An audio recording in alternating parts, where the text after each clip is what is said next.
¿Qué tal? ¿Cómo están? Nos volvemos a encontrar para este curso de teología, abierto a todas las personas. Ya estamos en la clase número 8, estamos casi avanzando hacia el final.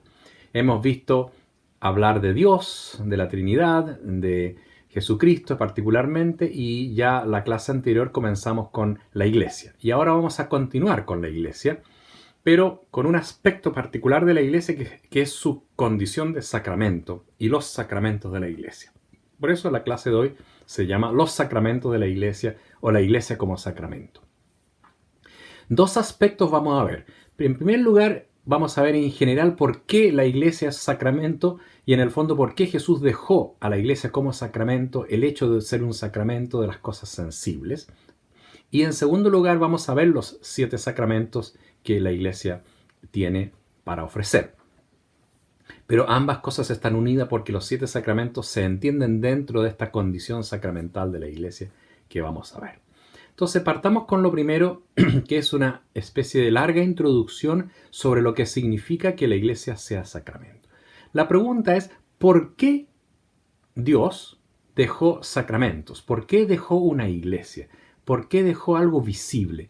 ¿Por qué para encontrarnos con Dios tenemos que pasar por cosas sensibles? Agua en el bautismo, una palabra escrita en la Biblia, un óleo, un gesto, una posición de manos.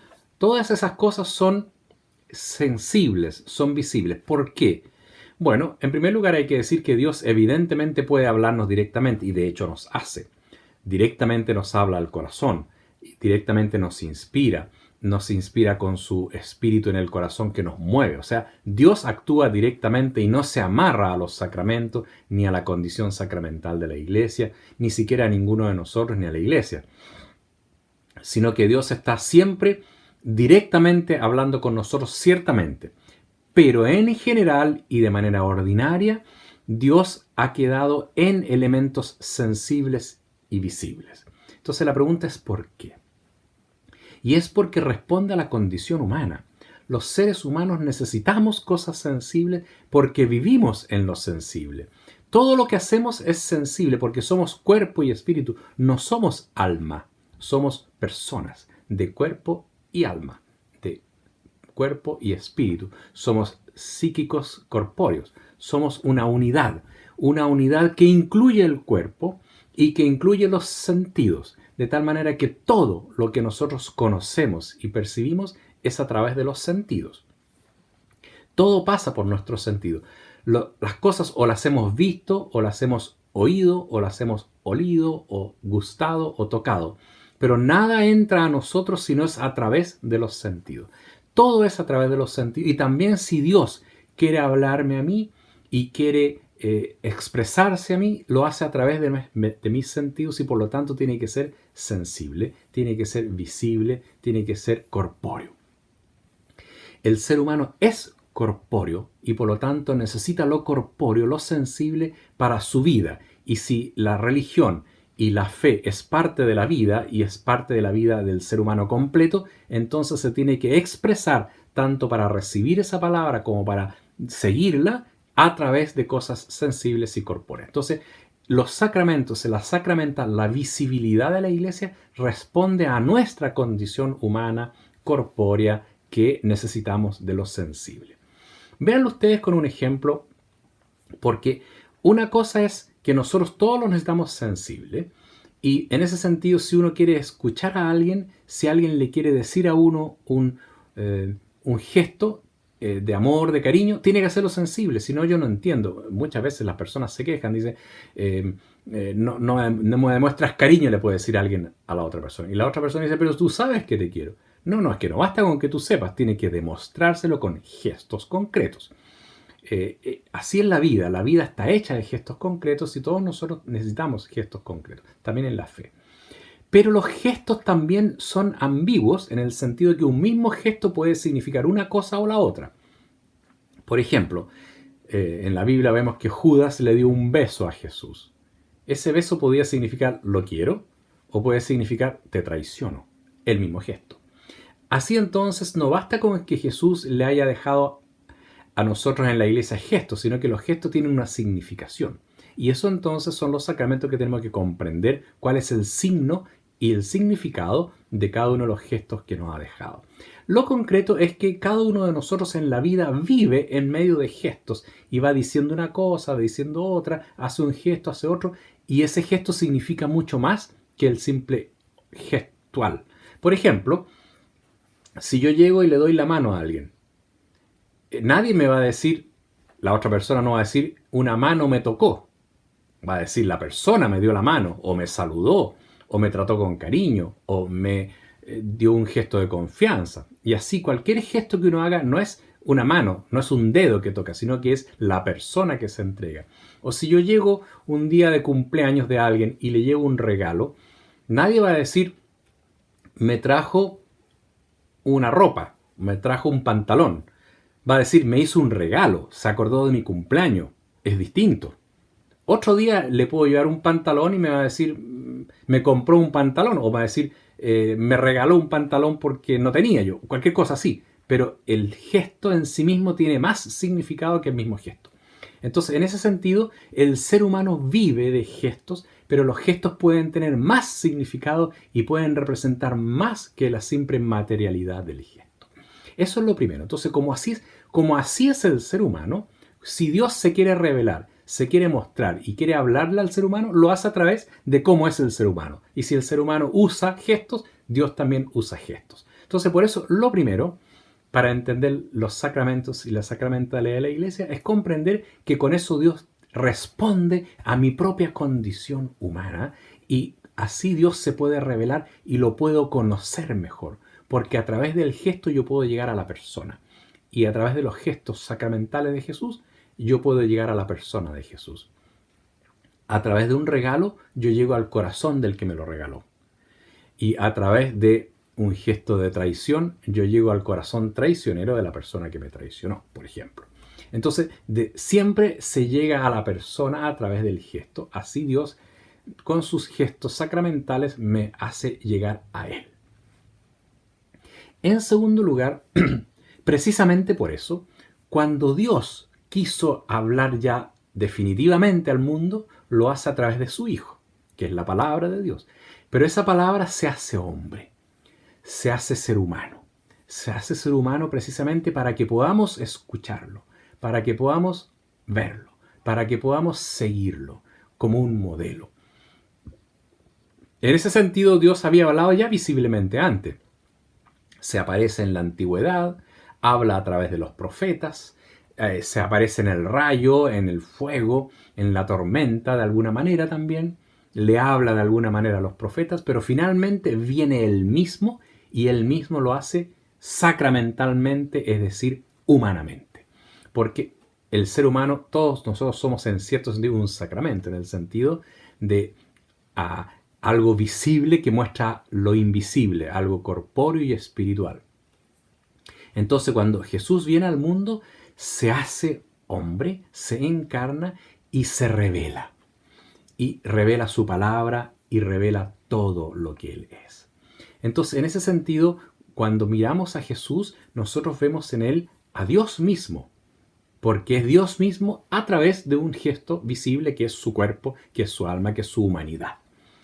Pero aquí hay un segundo punto importante, es que justamente porque Dios es grande, igual que cada uno de nosotros, como necesitamos expresarnos a través de gestos, Dios se hace hombre, junto con expresarse a través de su humanidad, la humanidad de alguna manera lo oculta también, o sea, no lo revela entero, no es todo. Entonces Jesús se hace hombre, el Hijo de Dios se hace hombre, se revela completamente, en Él veo a Dios, en Él veo al Padre, en Él me habla Dios, pero como me habla con una palabra bien concreta y en un idioma bien preciso y se comporta como un ser humano bien preciso y vive en un idioma y en una cultura, eso también lo limita. Entonces, el sacramento de alguna manera es siempre expresión de la persona concreta, pero a la vez esa persona es más que ese sacramento.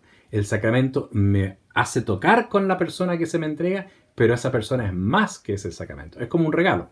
Si alguien me da un regalo, me está diciendo mucho y a través del regalo se me entrega completamente. Y yo entiendo que me quiere esa persona. pero esa persona no es el regalo, y el regalo dice mucho más, no dice todo. Hay más que el regalo, hay una persona, el cariño, el amor, la presencia, el recuerdo, todo que está detrás. A partir de eso yo veo todo lo demás que hay, aunque no está todo allí, pero ese pequeño gesto me abre a todo, aunque no esté todo allí. No sé si me explico bien esa como polaridad, dualidad que ocurre en los sacramentos, que hace que venga verdaderamente Dios o uno se expresa verdaderamente uno entero. Por ejemplo, cuando le hago un gesto de cariño, le doy un beso a mi mamá, me estoy yo entregando, pero obviamente yo no soy el puro beso, soy toda una historia, soy toda una vida, soy toda una persona con mucho más. Pero ahí está todo, aunque eso me permite también abrirme a todo lo otro. Entonces, en ese sentido, cuando Jesús viene y se hace hombre, está todo Jesús, todo Dios ahí. Pero eso me abre a todo lo mucho más que es Dios, que es siempre más que lo que ahí se ha presentado. Con eso entonces ya tenemos dos características fundamentales de por qué Dios ha dejado sacramento. Uno, porque el ser humano necesita de eso. Y dos, porque Dios así ha podido hacerse presente realmente Él, aun cuando Él es mucho más que los gestos que ha dejado. Pero ahí está realmente presente Él. Esas son las dos como elementos introductorios. Ahora entonces podemos pasar a estudiar a la iglesia como sacramento. La iglesia entonces es la comunidad, el pueblo de Dios, que Jesús ha dejado, pero la ha dejado como un sacramento, es decir, la ha dejado como un gesto visible, una comunidad visible que de alguna manera transmite y hace presente al invisible que es el Espíritu de Cristo. El Concilio Vaticano II dice que la iglesia es como un sacramento, es decir, signo e instrumento de la unión de los hombres con Dios y de los seres humanos entre sí. Es decir, la iglesia es el signo que muestra, pero a la vez que ejecuta, que hace posible, como instrumento, que cada uno de nosotros nos unamos a Dios y que nos unamos entre nosotros. Es una preciosa definición de la iglesia. Un sacramento, signo e instrumento de la unión con Dios y de la unión entre nosotros. Es decir, es una mediación. Allí está presente Jesús, está presente el Espíritu de Cristo y está presente actuando, haciendo que nos unamos a Él y que nos unamos entre nosotros, aunque la iglesia en sí misma no es Dios, sino que nos lleva hasta Dios. Entonces, la iglesia es así visible. Y por eso después el concilio sigue diciendo que la iglesia, al modo como Jesús, la humanidad es el instrumento visible a través del cual el Hijo de Dios puede actuar en el mundo y hacerse presente y hablarnos, así también la textura institucional de la iglesia, vale decir, todos los seres humanos con todo su gesto y con su vida, hacen presente y son el instrumento a través del cual Jesús se hace presente realmente. Es el Espíritu de Dios, el Espíritu de Cristo que se hace presente a Cristo a través de los gestos. Entonces, tal como decíamos antes, de alguna manera la iglesia oculta a Dios, porque Dios es más que eso que se ve. Pero por otro lado, hace presente eso que no se ve. Y realmente en la iglesia uno se encuentra con Jesús, se encuentra con su palabra verdadera, se encuentra con su cuerpo y con su sangre verdadera, se encuentra con su perdón verdadero y se encuentra con el cuerpo de Cristo verdadero. Si bien eso es más todavía que lo que uno logra tocar y ver. En ese sentido, la iglesia entonces tiene un elemento visible y un elemento espiritual. Ambas cosas. Lo visible muestra visiblemente lo que es espiritual, que no se ve. Y lo visible lleva a lo espiritual. Y lo espiritual pasa a través de lo visible. Eso es lo bonito de la iglesia. Por eso la hace ser un instrumento. No es el centro. El centro es Dios. Pero la iglesia me lleva a Dios. El centro no son las personas, pero esas personas me llevan a Dios. El centro no son los gestos, pero los gestos me hacen presente a Dios y me llevan a Dios. Ese es como el punto. Entonces la iglesia va a ser siempre visible y va a estar constituida por un montón de cosas visibles, precisamente para que podamos así encontrarnos con Jesús. Dicho eso, hay que decir ahora dos aspectos sobre la iglesia en este sentido. Precisamente por eso es que la iglesia es una institución. O sea, es un grupo de personas que tiene ciertas costumbres y que tiene ciertas formas.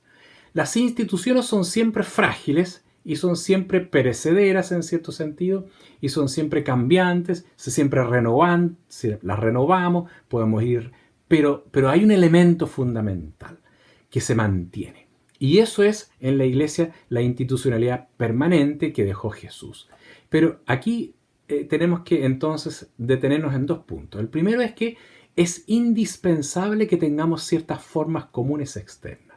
De lo contrario, no nos podríamos mantener unidos. La institucionalidad de las cosas permiten que nos identifiquemos, que nos mantengamos unidos y que permanezcamos en continuidad. Lo digo con un ejemplo. Los apóstoles creyeron en Jesús y dijeron, creo en Jesús, y reconocieron que Jesús era el Hijo de Dios, que era verdadero hombre y verdadero Dios, que creyeron en Él, que había enviado al Espíritu. ¿Cómo nosotros podríamos saber eso si es que ellos no lo institucionalizan en un credo, por ejemplo? Es decir, vamos a escribirlo, creo en Dios Padre, Hijo, o en una palabra escrita. Se acordaron de lo que había dicho Jesús, pero si no lo escribían, no se podía mantener. Entonces, escribir las cosas, hacer gestos concretos, hacer una profesión de fe, unirse en cierta forma, hacer una misa, todos se juntaban siempre en torno a la fracción del pan. Bueno, pero dijeron, bueno, esta va a ser la forma común, repitamos lo de Jesús, esto es lo que hizo Jesús, esto es lo que vamos a hacer siempre. Y así entonces la iglesia va teniendo instituciones y formas concretas que pueden ir variando en buena medida. Algunas cosas son esenciales dejadas por Jesús, otras la iglesia las fue armando durante la historia y las puede ir cambiando y renovando también. Pero fundamentalmente hay un elemento básico que se va siendo el mismo, porque es la única manera de yo saber de que yo me mantengo en la unidad con los apóstoles y en la unidad entre nosotros. O sea, si yo voy, por ejemplo, a otro país, en otro continente, voy a África o voy a Asia, puede ser que no entienda el idioma. Pero si voy a una misa y entro a una iglesia y voy a una misa, yo me voy a dar cuenta que estoy en una misa y que estoy en una iglesia católica y que estoy en una misa. Así pasará con un luterano, así pasará con gente de otra religión, va a su iglesia, va a reconocer que es el mismo sacramento, que es el mismo ritual, y entonces se siente totalmente en casa, a pesar del idioma. O pueden ser cambiar los cantos, cambiar algunas cosas, pero esencialmente se va a encontrar con lo mismo. Nos mantiene unidos. Entonces tenemos la misma fe, porque profesamos el mismo credo, rezamos el mismo credo, porque tenemos la misma ritualidad en la Eucaristía, y las comunidades se forman más o menos parecidas. Aquí hay parroquia, en África hay parroquia, en Asia hay parroquia, en todas partes hay parroquia. La iglesia se conforma de una manera semejante en todos lados. Eso se llama institución, hay una institucionalidad, y esa institucionalidad es necesaria, es visible, pero es necesaria precisamente por ser visible, para que nos mantengamos unidos y para que se vaya pasando de generación en generación, pero a la vez puede cambiar un poco y son siempre frágiles y hay que entenderlas como institucionalidad, pero son indispensables. Esto pasa siempre. Por ejemplo, uno hace la primera comunión. Después los papás, cuando tienen sus hijos, quieren que hagan su primera comunión. Y sienten con eso, al repetir más o menos lo mismo, sienten que le han transmitido la misma fe. Podría haberlo hecho de otra manera, pero más o menos repiten los mismos gestos, ¿se han fijado? Precisamente porque con eso yo mantengo la unidad. Entonces, es bien relevante tomar en cuenta que estas institucionalidades propias, estos gestos propios de la iglesia, son necesarios para mantener la unidad y la continuidad. Entonces, son cambiables muchos, ¿cierto? Pueden ir renovándose otros, son instrumentales, pero son necesarios para la vida. 4 son los más fundamentales y eso es lo segundo. Entonces, hay muchas cosas que se pueden cambiar. El idioma antes era en latín, ahora lo hacemos en la lengua de cada país, mejor. Pero antes también, en esa época entendía en latín, lo hacía en latín. Hoy día entendemos castellano, lo hacemos en castellano. En el futuro se hará de otra manera, de otra manera. O sea, hay muchas cosas que pueden ir cambiando. Pero hay como 4 elementos fundamentales que se mantienen y que no cambian, se van renovando, se van profundizando, pero se mantienen porque son los que mantienen la básica unidad y que es lo que Jesucristo dejó. En primer lugar, Jesucristo dejó una palabra, un mensaje. Esa es la palabra de Dios, que es lo más fundamental.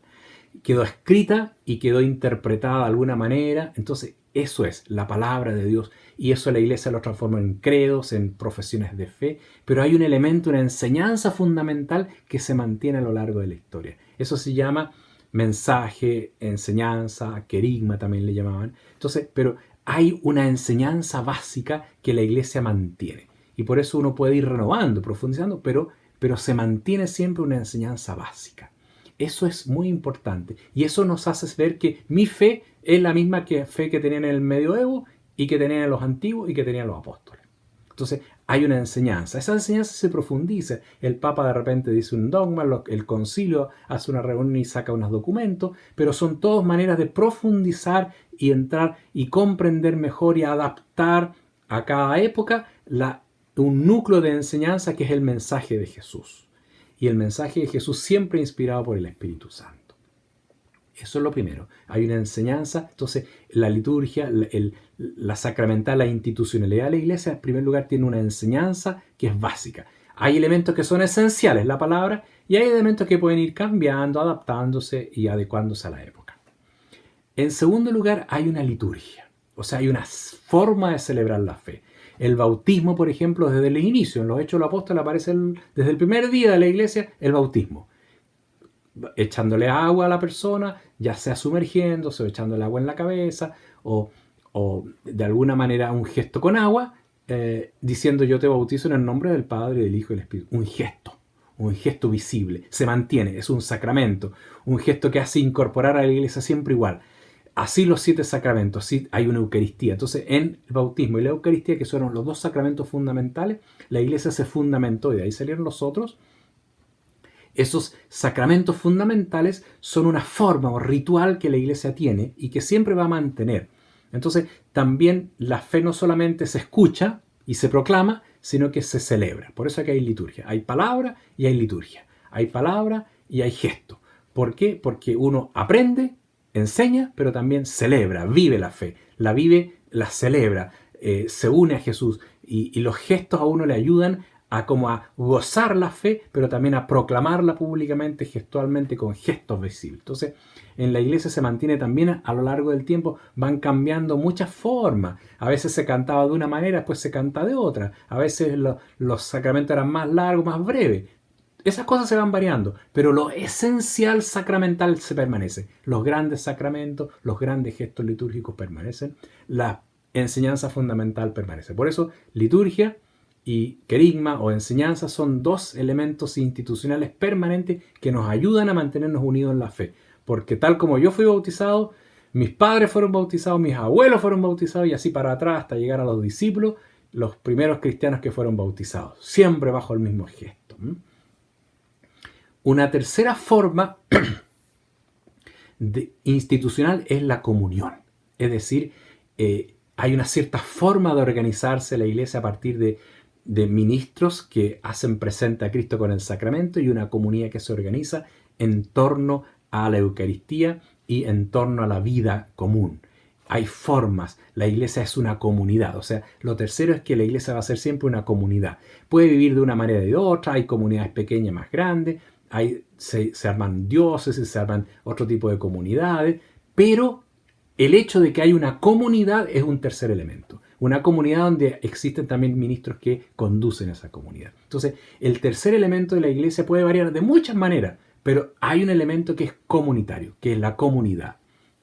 Y eso se mantiene siempre. Siempre la iglesia va a ser una comunidad. Nunca va a ser un grupo aislado de personas. Nunca uno va a ser aislado.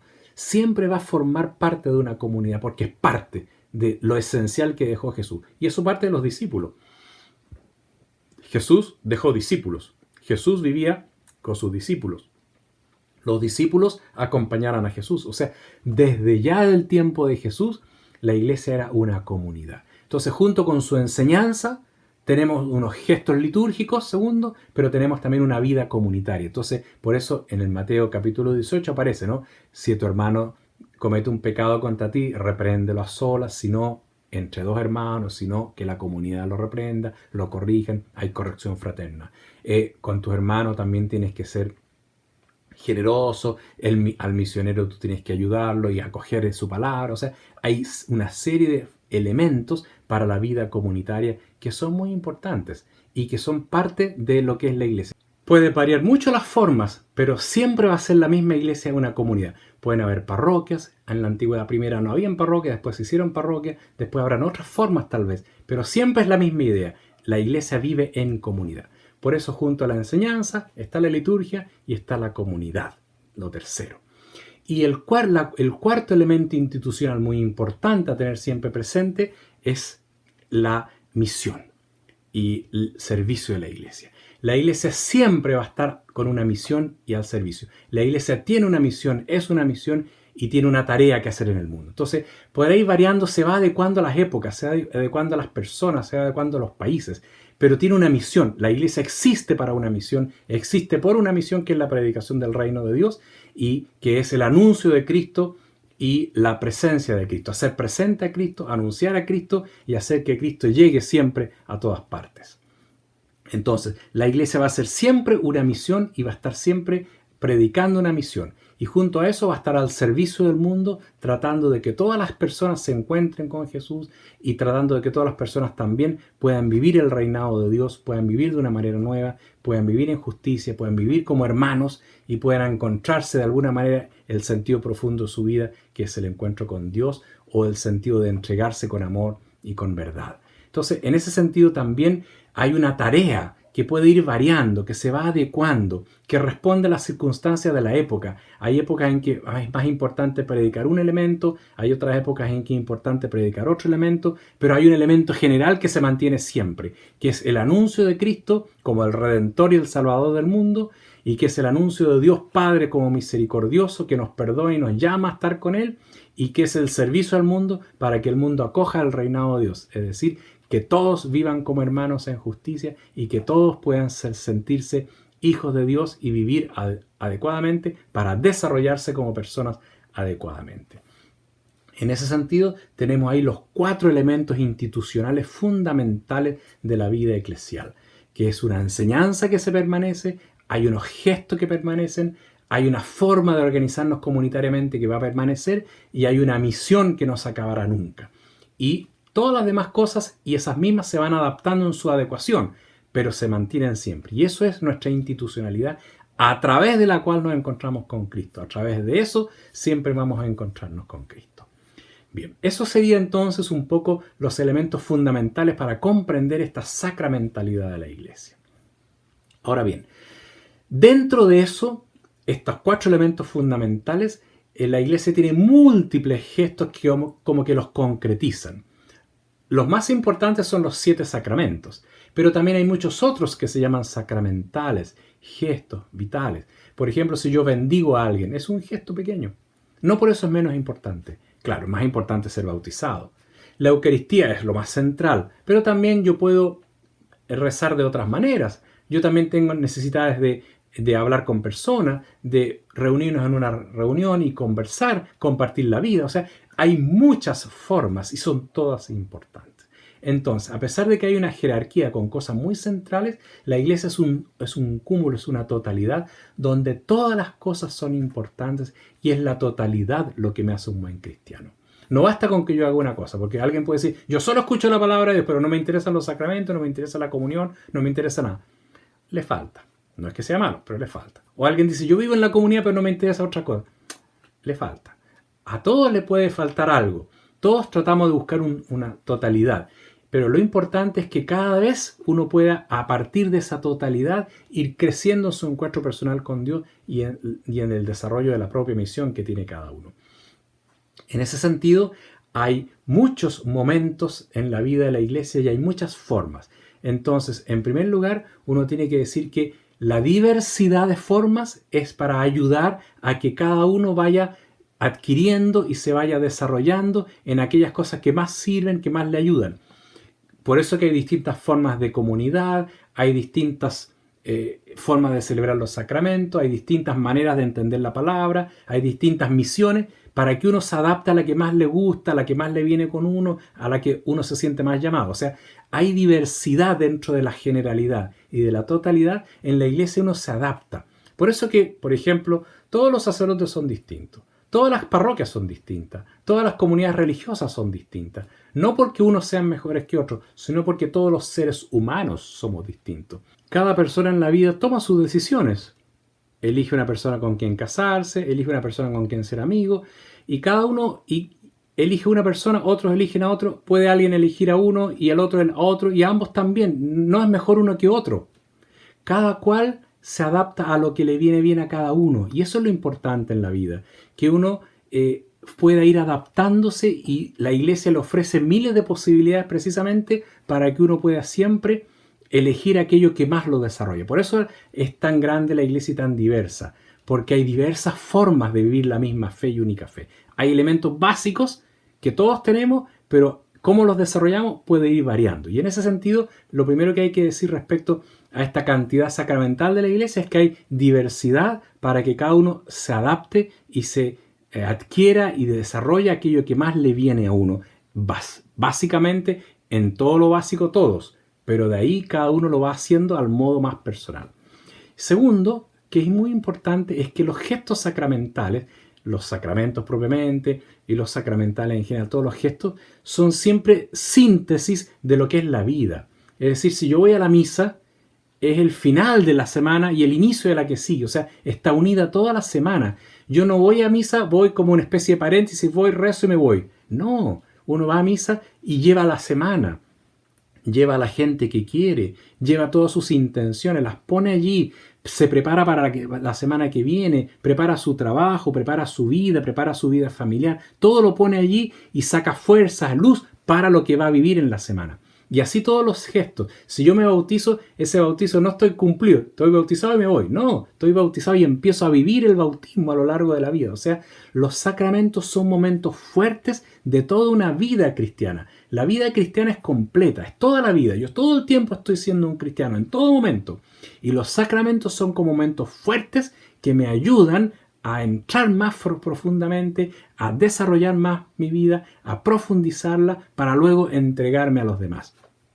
O sea, siempre y en todo momento yo estoy en una única vida, pero los sacramentos y los momentos de gestos rituales o la enseñanza o la vida eclesial son momentos fuertes que me potencian mi vida en general.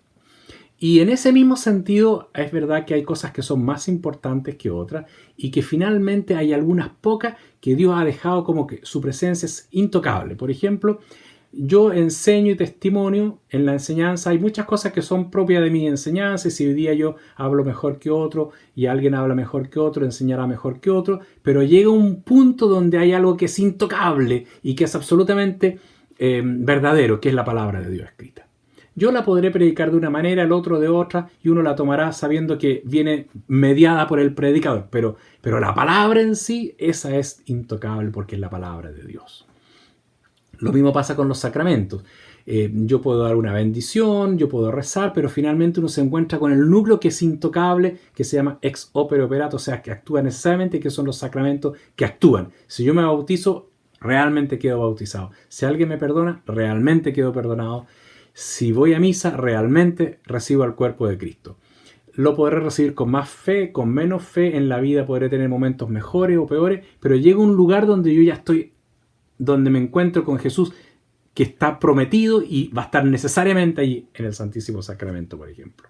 Entonces, hay cosas que son como que se van lentamente, uno va mejorando su manera de captarla, pero llega un núcleo donde Dios ahí sí que prometió estar para siempre y no se mueve. Pero junto a eso yo tengo que ir encontrando a Jesús también más allá. O sea, por ejemplo, yo voy a misa y comulgo, voy a recibir a Cristo verdaderamente, pero depende de mi posición, de mi actitud, de mi fe, de con cuánta devoción yo participe en esa misa, voy a adquirir mayor o menor fruto. Entonces, en el núcleo es intocable, va a estar presente Cristo en la Eucaristía. Pero de ahí en adelante todo el resto va a depender de mi disposición, de con cuánta fe venga yo, de con cuánto amor participe, de con cuánta disposición venga a los sacramentos. O la palabra. Un predicador va a decir la palabra y yo voy a escuchar el Evangelio. Todos vamos a escuchar y el Evangelio es la palabra de Dios. Pero va a depender de cómo escuche yo, qué disposición tenga, con qué humildad llegue. Entonces la vida siempre está en esos dos elementos. El elemento básico y el elemento en general. Por ejemplo, en cualquier sacramento ocurre lo mismo. Yo soy bautizado. Me bautizaron. Listo. No hay nada que hacer. Nunca más dejo de ser bautizado.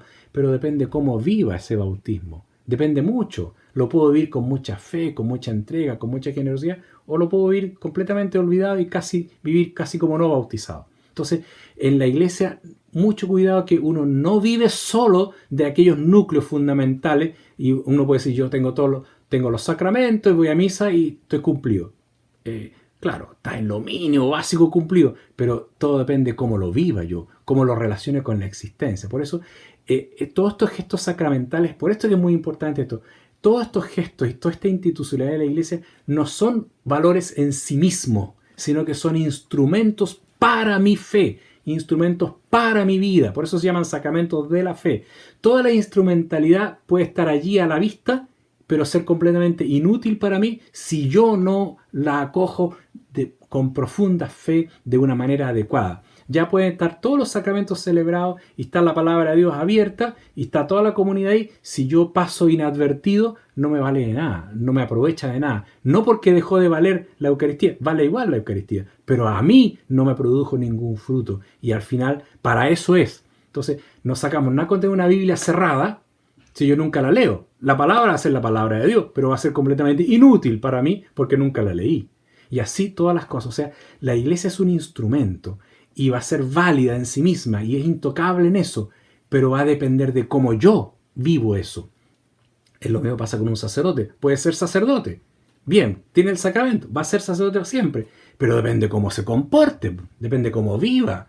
Eso además de su propia salvación, va a ser bien o va a ser mal. Puede hacer mal también si se comporta mal. O sea, no basta con el sacramento ex opere operato que se llama, sino que depende cómo yo acojo ese sacramento en mi vida, para los demás y para mí. Entonces, en toda la vida es lo mismo. Siempre no basta con tener la materialidad del gesto, sino que hay que vivirla adecuadamente. Ambas cosas son importantes, vivirla y el gesto. Eso es lo propio de la iglesia, esta unidad entre el gesto litúrgico, el gesto sacramental y la vida de fe que se desarrolla. Entonces, por eso que la iglesia es el cuerpo de Cristo. La iglesia es la presencia de Cristo. Y la iglesia nunca va a dejar de serlo. Pero el fruto que dé en la vida y la importancia que tenga y el fruto que den los mismos miembros va a depender de la fe con que se viva, del amor con que se viva, de la esperanza con que se viva. Por eso que hay épocas en que la iglesia ha tenido mucho fruto y épocas en que ha tenido menos. Hay épocas en que se ha extendido y épocas en que no. Épocas en que han habido muchos santos y épocas en que no. Porque no basta con tener la sacramentalidad y la institucionalidad, sino que hay que acogerla vitalmente en cada persona. Por eso no basta con tener el gesto, hay que vivirlo adecuadamente. Esto es muy importante tener siempre presente. Entonces, esos son los elementos para comprender bien la sacramentalidad de la iglesia. Ahora, el último aspecto que queremos ver es un poco los sacramentos. No voy a hacer una catequesis sobre todos los sacramentos, ni una clase de todos los sacramentos, porque no se puede. Pero sí veamos un poco cuál es el sentido más profundo de cada uno de los sacramentos, entendiendo que los sacramentos son para la vida de fe, no son cosas en sí mismas. La misa no se celebra en sí misma para que haya una misa, sino que se celebra para que se viva con fe. Uno no se bautiza para tener un bautizo, sino que para vivir su bautismo. Así entonces todos los sacramentos. Entonces, hay 3 sacramentos fundamentales que se llaman los sacramentos de iniciación, que son los que hacen que una persona llegue a ser un cristiano maduro. El bautismo, confirmación y Eucaristía, que son como los sacramentos que aparecen con toda claridad, por supuesto, al inicio de la iglesia y que de ahí también brotaron los otros 7 sacramentos. Entonces, el bautismo, que es el primero, es la puerta de entrada. En primer lugar, el bautismo lo que tiene es un aspecto trinitario. En el bautismo, la persona bautizada se incorpora a la Trinidad, porque se hace hijo de Dios, se hace uno con Cristo y el Espíritu Santo habita en el corazón. El bautismo lo que tiene en primer lugar es eso, que me incorpora a mí a la Trinidad, que es lo más grande que le puede pasar a una persona. Nosotros hemos sido creados por Dios, como podríamos decir que hemos salido de Dios, y el bautismo nos reincorpora a Dios y nos lleva hacia Dios, paulatinamente. Entonces, el bautismo tiene ese elemento trinitario en primer lugar. Por eso es que se bautiza en el nombre del Padre y del Hijo y del Espíritu Santo, en el sentido de que se bautiza para que yo me incorpore al Hijo a través del Espíritu y pueda decirle a Dios Padre. Además, el bautismo me hace uno en la iglesia, me incorpora a la iglesia, me hace parte de la iglesia y por lo tanto el bautizado es el eclesiástico. Muchas veces cuando dice yo quiero ser el eclesiástico, dijo, todo el mundo piensa en un obispo. Y no, eclesiástico es todo cristiano. Es miembro de la iglesia en ese sentido, ¿no? Es alguien que pertenece a la iglesia. Entonces, el bautismo me incorpora a la iglesia. Y si me incorpora a la iglesia, me incorpora a la misión de la iglesia y a la responsabilidad de la iglesia. O sea, por el bautismo yo participo de la misión de la iglesia. O sea, yo por el bautismo tengo que predicar el evangelio y tengo que servir al mundo como miembro de la iglesia. Es parte de mi vida, es parte de mi vocación bautismal, la misión de la iglesia. No tengo que esperar que alguien me dé una misión. Yo ya tengo la misión por el bautismo y debo predicar en mi ambiente, debo servir al mundo en mi ambiente. Obviamente, si quiero un trabajo más oficial, me tengo que coordinar con la iglesia, porque somos muchos, tenemos que coordinarnos. Pero una cosa es coordinarme y otra cosa es que la misión me la dio Jesús mismo por el bautismo. Y lo último que hace el bautismo, que es muy importante, es que me da una dignidad de hijo, de rey. Me da una dignidad, me perdona los pecados, me borra, me santifica y eso me da dignidad para estar de pie frente al Padre. Por eso fíjense que en la antigüedad, siempre que uno rezaba al Padre Nuestro, lo rezaba de pie. Ahora en la misa también se han fijado, uno está hincado si quiere, o sentado, o está de pie antes. Pero llega el momento del Padre Nuestro, se ponen de pie todos. ¿Por qué? Porque al Padre yo lo miro con dignidad, porque soy su hijo. No tengo que estar postrado. Ante el Padre yo me pongo de pie. Así es el Padre Nuestro, eso es lo propio del bautismo, me hace digno. Cada persona es digna. A pesar de su vida, a pesar de su historia, a pesar de lo que esté pasando, a pesar de lo que pase, su vida es digna, porque es hijo o hija, porque se puede poner de pie frente al Padre y porque puede estar siempre de pie.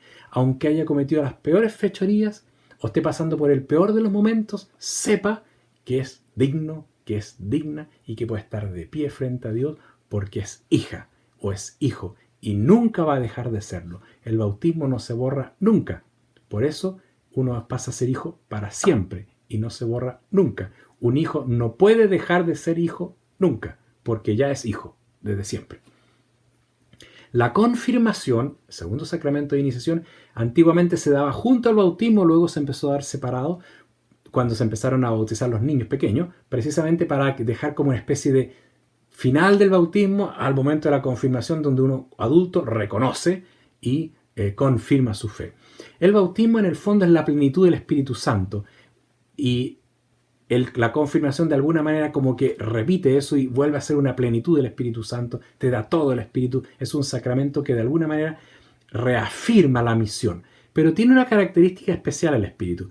El Espíritu unido al bautismo y al recibirlo en el sacramento de la confirmación, lo que hace es plenitud, y plenitud significa perfección, o sea, me pone más hermoso, me pone más pleno. El Espíritu lo que hace es desarrollar al máximo. Como el bautismo lo recibo una vez y yo tengo que vivir muchos años, lo que hace la confirmación al darme plenitud del Espíritu es hacer que ese bautismo yo lo pueda desarrollar vitalmente toda la vida, todo el tiempo, que yo pueda ir viviendo y desarrollándome y haciéndolo crecer y haciendo fructificar lo que me dejó el bautismo. Siempre el Espíritu Santo lo que tiene es llevar a la perfección y hacer que uno cumpla la misión de manera total. Entonces, es muy bonito el tema de la confirmación, porque unido al bautismo o separado al bautismo por varios años, lo que hace es una unidad interna que hace que la confirmación con la venida del Espíritu Santo, que es como nuevamente renovado el mismo del bautismo, me lleva a la perfección y me sigue desarrollando y me ayuda a planificar al máximo lo que yo recibí en el bautismo. Y el tercer sacramento de iniciación es la Eucaristía. La Eucaristía es el sacramento cumbre, es la cima y el origen de toda la vida eclesial. Todo nace de la Eucaristía y todo termina en la Eucaristía. ¿Por qué? Porque allí se revela y se hace presente el sacrificio redentor de Cristo. Sobre la Eucaristía tendremos que hablar en otro momento mucho más extensamente. Pero aquí yo quisiera decir tres pequeñas cosas sobre la Eucaristía. En primer lugar, la Eucaristía es hacer presente la muerte y resurrección de Cristo. En la Eucaristía, allí está Cristo muerto y resucitado. Es como si en un instante y sacramentalmente ahí en la Eucaristía estuviera Cristo muerto en la cruz, pero a la vez estuviera resucitando y a la vez estuviera dándonos el Espíritu Santo. Todo eso junto está ahí. La Eucaristía de alguna manera es estar al pie de la cruz y recibiendo toda la fuerza renovadora, todo el perdón, toda la salvación de Jesús. Por eso que es presencia real también en segundo lugar. Se hace presente. Por eso que está ahí su cuerpo y su sangre presente. Pero está su cuerpo y su sangre como derramada. Está su cuerpo entregado. O sea, está Jesús, pero está en la forma de donación, de entrega total de la vida. Entonces, lo que hacemos en la Eucaristía es volver a la cruz y estar en torno a la cruz recibiendo toda la fuerza de la cruz. Por eso es tan bonita la Eucaristía. Pero la gracia, y eso es lo tercero, es que ese momento se hace junto con otros. Es todos juntos. No soy solo. La Eucaristía no es para que yo vaya solo. La Eucaristía fue hecha para que esté la comunidad. En la antigüedad incluso, cuando las comunidades eran más pequeñas y las ciudades más pequeñas, todos los domingos la misa la celebraba el obispo con su presbítero y todos los fieles. Era una sola gran misa en toda la ciudad. Después se fueron aumentando varias y después cuando en las parroquias y en los campos, en cada parroquia un sacerdote se va a la misa. Pero en principio la idea es que la comunión, la comunidad. O sea, la Eucaristía es que todos como una unidad estamos frente a la cruz. Porque Jesús dice en el Evangelio de San Juan, ¿no es cierto? Cuando sea elevado, atraeré a todos hacia mí. Eso se trata. Elevado en la cruz, atrajo a todos, nos hace. Entonces, la Eucaristía es un momento de yo con Jesús, sí, pero es en realidad un momento de nosotros con Jesús. Es una experiencia comunitaria, es una experiencia de vida. Entonces, por eso que la Eucaristía siempre es este momento comunitario en donde todos estamos frente a Jesús y todos estamos allí como hijos frente a Jesús que nos salva y nos hace uno en Él. Ahora bien, como hemos dicho, la Eucaristía está en relación con la vida y por lo tanto la Eucaristía tiene que unirse a la vida y uno ahí puede llevar sus problemas, sus dolores, sus sufrimientos y ponerlo al pie de la cruz y recibir fuerza. Fíjense, tal como cuando uno llega, el sacerdote pone el pan y el vino, eso se transforman en el cuerpo y la sangre de Cristo. También en la misa cada uno de nosotros llega con su vida, pone su amor, pone sus dolores, pone sus enfermedades, pone sus angustias y Jesús esas las transforma en su cuerpo y en su sangre. O sea, las renueva, las purifica, las santifica, las hace uno. Por eso que la Eucaristía es un momento muy importante en la vida cristiana porque es el momento renovador de la vida y es el momento donde recibo todo lo máximo que me ha dejado Jesús. Por eso es el origen y la cumbre. Pero es también una experiencia comunitaria. Por lo tanto, es una experiencia que no es que no llego yo desconocido, claro, a veces puedo ir a un lugar que no conozco a nadie, pero en general no llego yo desconocido, no saludo a nadie, rezo y me vuelvo sin saludar a nadie. Puede pasar porque uno no conoce a nadie, porque es un lugar muy grande, ¿de acuerdo? Pero en principio tiene que ser también una experiencia comunitaria, eclesial. Yo estoy allí con la gente que conozco, estoy con mi familia, estoy con otros amigos, estoy con gente que no conozco, pero que comparten la fe, en que nos ayudamos con el testimonio de fe, en que estoy dispuesto a ayudarla si llega un momento de necesidad. Es un momento en donde yo expreso también mi caridad, mi solidaridad. Por eso hay una ofrenda y una entrega algo. En el fondo digo, yo comparto mi vida. La Eucaristía tiene un momento profundo también de vida comunitaria y eso enriquece la iglesia, porque en la medida en que nos vayamos uniendo y que vayamos teniendo una experiencia eucarística profunda, una experiencia eucarística de amor a Dios y entre nosotros, eso también une a la iglesia y la iglesia como signo de la unidad del género humano hará que precisamente porque nosotros en una comunidad nos queremos todos, ricos y pobres, hombres y mujeres, esclavos y libres, como diría San Pablo, porque todos nos amamos, entonces damos un gesto para el mundo y vamos creando en el mundo también un mundo donde haya unidad, en donde no haya ni segregación, ni diferenciación, ni ningún prejuicio, ni ninguna desprecio a nadie, ¿no? Entonces, la Eucaristía es también una experiencia muy importante que en torno a Cristo, y es una experiencia comunitaria que toda la vida, todo lo que somos, todas las diferencias se unan, no porque seamos todos iguales, sino que porque nos queremos todos y no hay diferencias que nos separen, sino que cada uno es distinto y cada uno es hermoso y hace bien como es, porque cada uno aporta como es. Entonces, la vida eucarística es una vida de unión y que ayuda a que el mundo sea mejor. Eso es muy importante tener siempre presente con la Eucaristía. Y por eso que la Eucaristía es un encuentro con Jesús y un encuentro entre nosotros que es muy importante. En Jesús y desde Jesús se irradia al mundo. Ahí tenemos los 3 sacramentos de iniciación que son muy importantes, muy bonitos y muy centrales. Pero también hay otros 4 sacramentos que, digámoslo, divididos en 2 y digo solo una pequeña palabrita, ¿no? En primer lugar, los sacramentos que llamamos de sanación, el perdón y la unción de los enfermos. La penitencia o reconciliación es lo que se llama un segundo bautismo. En el bautismo me fueron perdonados todos mis pecados, el pecado original y todo lo que soy, todos mis males. Sin embargo, la vida es tan frágil y la vida tiene tantas vueltas que las personas vuelven a cometer faltas. Todos volvemos a cometer faltas, a pesar de que no queramos. Entonces, por eso está el sacramento de la penitencia, para volver a perdonar. Es como un segundo, tercer y eterno bautismo, de estar siempre recibiendo de nuevo la fuerza bautismal para perdonar a través del ministro. Entonces, de alguna manera es una experiencia muy importante porque tiene 3 características que nos ayudan mucho, más allá de todas las cosas prácticas que ahora no podemos entrar. El ir a pedir perdón y confesarse es en primer lugar una experiencia de la misericordia de Dios. Lo primero que uno tiene que experimentar no es temor, ni vergüenza, ni miedo. Lo primero es experimentar cómo grande es la misericordia de Dios, que me perdona, que me ayuda, que me protege, que me mira con amor y que me vuelve a recibir. No hay nadie nunca que no pueda ir a confesarse. Todo el mundo puede ir. Y al ir, uno experimenta la misericordia de Dios. En ese sentido es también una experiencia de liberación, porque Dios nos libera, porque uno siente que experimenta el amor de Dios y que al ir también se siente a la vuelta liberado. Es muy bonito que uno pueda decir, realmente me ha perdonado Dios, realmente he quedado liberado de esto, realmente soy una persona nueva, realmente he vuelto a nacer.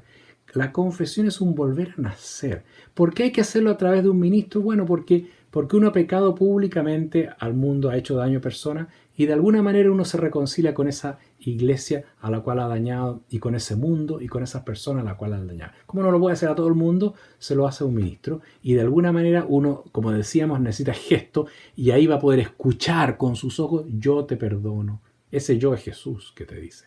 Yo te perdono en el nombre del Padre y del Hijo y del Espíritu. Ese yo es Jesús. Yo te perdono. Jesús perdona.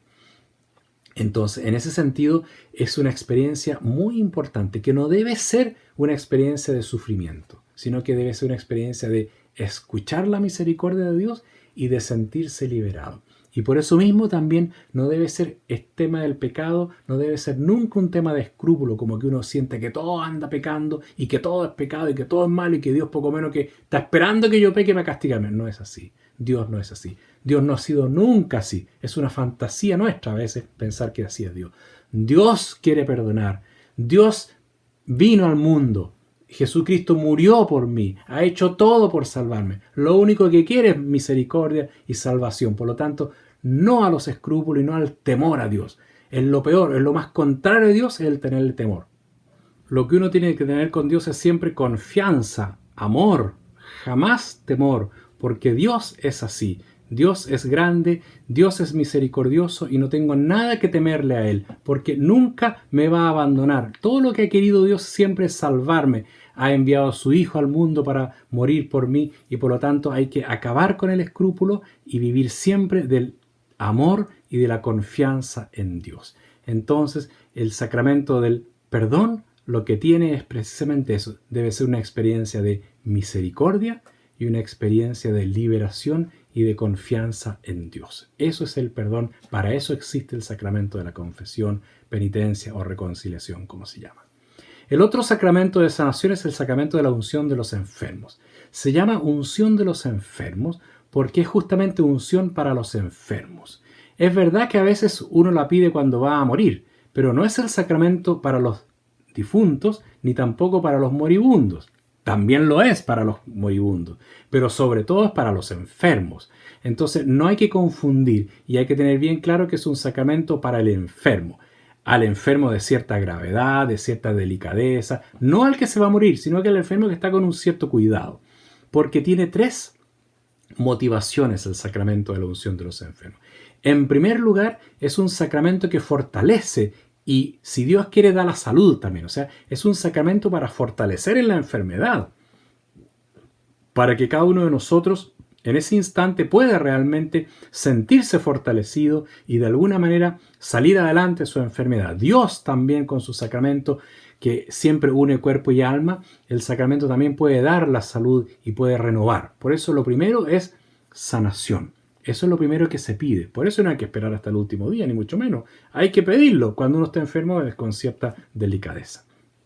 Por eso personas de la tercera edad que están viviendo normal, pero son de la tercera edad, o sea, tienen una situación más frágil, también se le da la unción de los enfermos.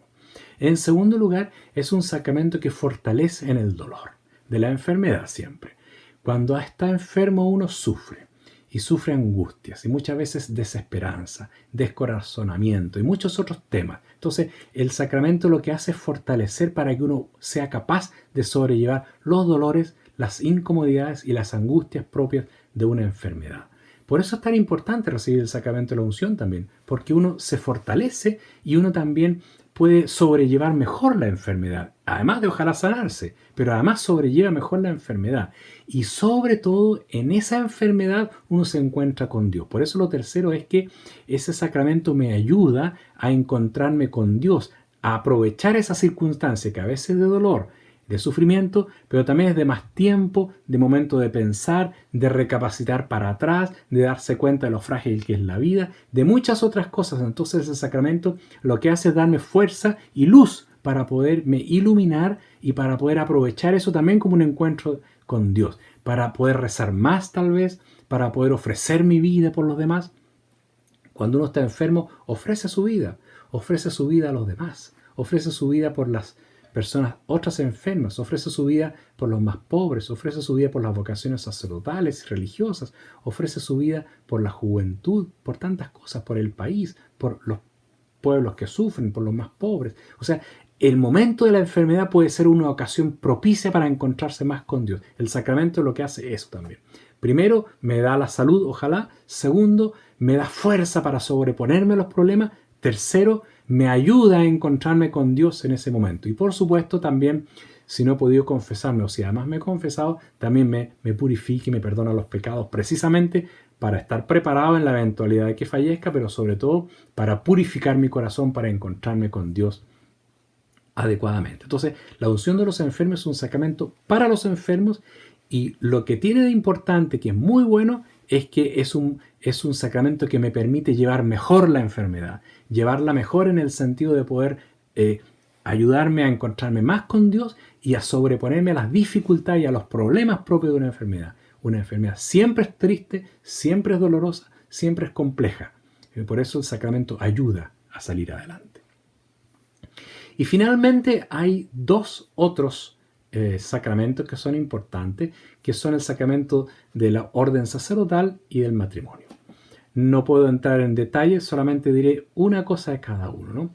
El sacramento del orden sacerdotal es el ministerio apostólico, o sea, el sacerdote, obispos, diáconos, que reciben el sacramento para hacer presente a Cristo sacerdote en el mundo y conducir la iglesia.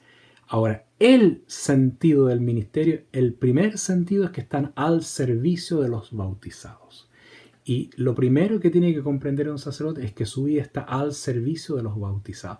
Está para servir a los bautizados, para que los bautizados, o sea, todos los cristianos, logren encontrarse con Dios y vivir bien su vida cristiana. Por lo tanto, no es más importante que el bautizado, por el contrario, está debajo del bautizado, está para servir al bautizado. Su tarea es ayudar a que los cristianos puedan llevar adelante mejor su vida cristiana. Para eso predican, para eso transmiten la enseñanza, para eso presiden los sacramentos, para eso hacen presente a Cristo, para eso coordinan y conducen la comunidad. No porque tengan una autoridad porque sí, ni porque son importantes, sino que porque están al servicio del buen desarrollo de la iglesia, de la llevada a la iglesia, sobre todo, de que cada uno de los bautizados pueda encontrarse con Cristo y pueda vivir bien su vocación. O sea, el ministro está hecho ministro precisamente para que pueda ayudar a que todos los bautizados cumplan adecuadamente su vocación.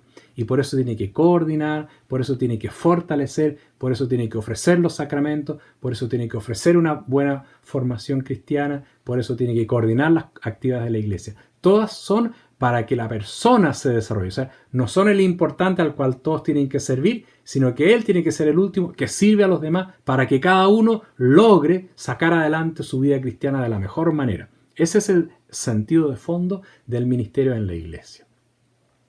Y el sacramento del matrimonio, que es una institución natural, ¿no es cierto? O sea, el matrimonio, antes que hubiera cristiano, había matrimonio. O sea, eso es algo propio del ser humano.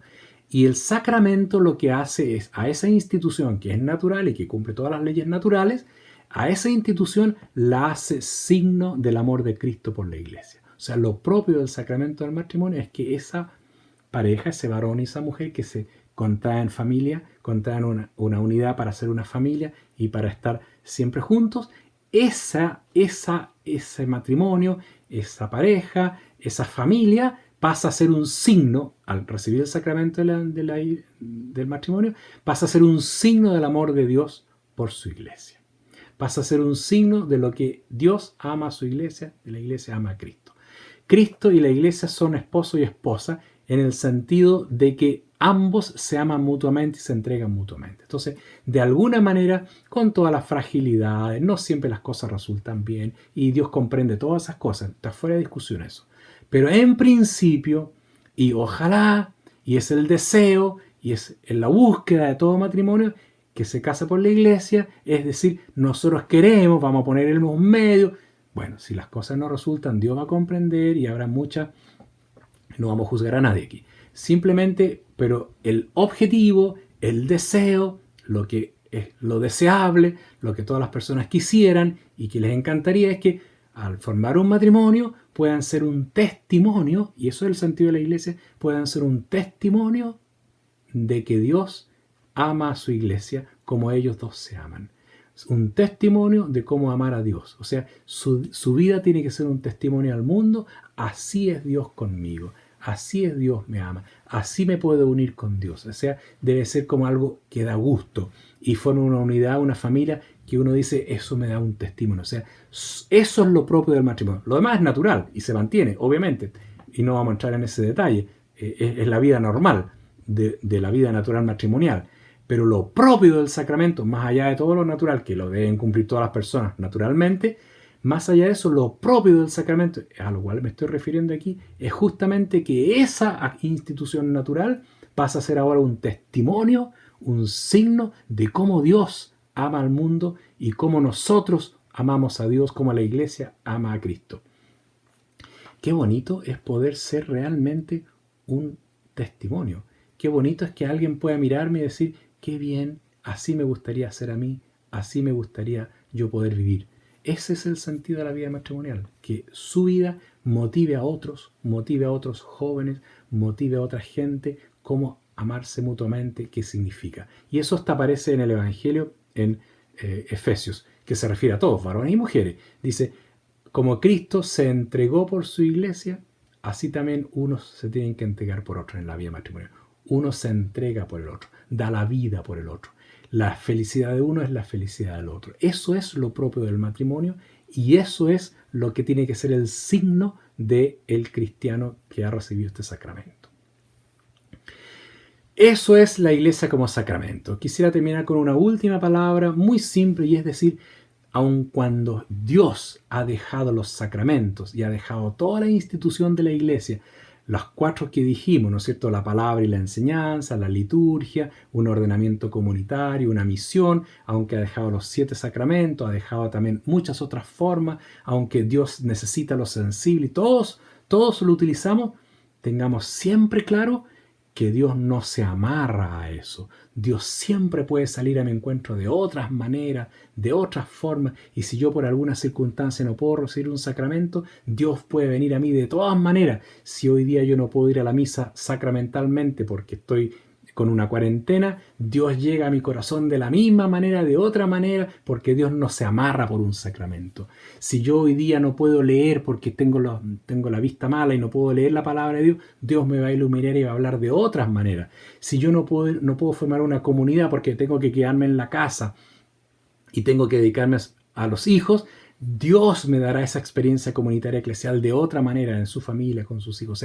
O sea, Dios ha dejado los sacramentos y ha dejado a la iglesia precisamente para que nos encontremos con Él. Pero Él no se amarra a eso, sino que siempre que uno por alguna razón no pueda recurrir, adquirir o no puede incorporarse, o porque una persona está lejos, o porque la persona ha dejado de creer y se aleja, no por eso Dios lo abandona. Y no por eso Dios no va a buscar otro camino para encontrarse con las personas. Es muy importante, de eso volveremos en otro momento, pero es muy importante tener presente que cuando Jesús deja su iglesia, no por eso se amarra a que solamente por ahí va a hablar.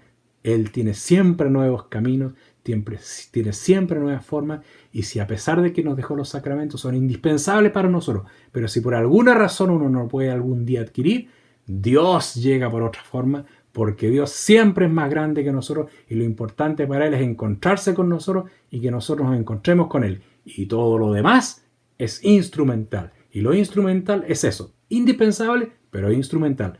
Lo único central es que cada uno de nosotros se encuentre con Dios y ame al prójimo como a uno mismo. Eso es lo central. El camino que yo encuentre es mi camino. Pero cada uno, lo importante es que encuentre lo definitivo, que es encontrarse con Dios y el amor entre los hermanos. En ese espíritu entonces veamos siempre que amar a la iglesia es algo muy importante. Pero no solo amarla, sino que estar en ella y vivir y hacer que ella sea realmente lo que debe ser, vale decir, la presencia real de Cristo. Es nuestra tarea, es nuestra responsabilidad y nosotros estamos llamados a ser iglesia.